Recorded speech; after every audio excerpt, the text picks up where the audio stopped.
చాలామంది ఆశ్రమాధిపతులు నేను చూశాను, ఎక్కువ ధ్యానం చేశారు. లాస్ట్లో ఏమైంది, వాళ్ళకి కోమాలకు పోయారు. వాళ్ళందరూ వాకింగ్ చేసేవాళ్ళు, సూర్య స్నానం అని, డి విటమిన్ ట్యాబ్లెట్లు మింగేవాళ్ళు, కానీ తగ్గల. దేనివల్ల? ఇది అసలైంది అందకుండా. ఇదేదో ఒక 10% 20% డెఫిషియన్సీ అయితే నువ్వు బయట మాత్రలు వేసుకుని సరిపోద్ది. ఇది 100% శ్వాసే ఆడకుండా నువ్వు ఆజ్ఞాచక్రంగా ఆడతా ఎక్కువ ధ్యానంలో కూర్చుంటే ఏమవుతుంది? డి విటమిన్ కోల్పోతే ఇప్పుడు ఇటు నాకు ఫోన్ చేసిన వాళ్ళందరికీ వాళ్ళు అన్ని చెకప్లు చేయించుకున్నారు, హార్ట్ ప్రాబ్లం లేదు, అన్నీ బాగున్నాయి అన్నారు, అంతా ఓకే అన్నారు. మరి ఏమైంది?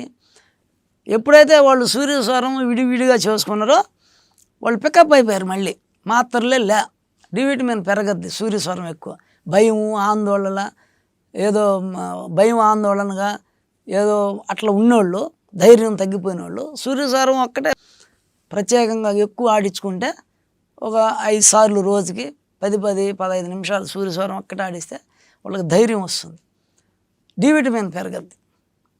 చంద్రస్వరము సూర్యస్వరం సమంగా చేసుకోవాలి మూలాధారానికి. అందనోళ్ళు ఎవరికైనా ఏ ప్రాబ్లం లేకుండా ఉండాలంటే అన్ని చక్రాలు చేసుకోవాలి. పైన నుంచి అన్ని చక్రాలు, ఒక్కొక్క చక్రానికి అనులోమ వినులోమ 5, సమస్వరం 5, అట్లా అన్ని చక్రాలు కిందకి దింపితే 70 నిమిషాలు పట్టద్ది. ఏ జబ్బు రాదు, ఏ వ్యాధి రాదు, ఏ వ్యాధి ఉన్నా పోతుంది. లోపల అన్ని జబ్బులు పోతాయి, ఏ జబ్బు ఉన్నా కూడా పోతుంది ప్రాణాయామం చేస్తే అన్ని చక్రాలు.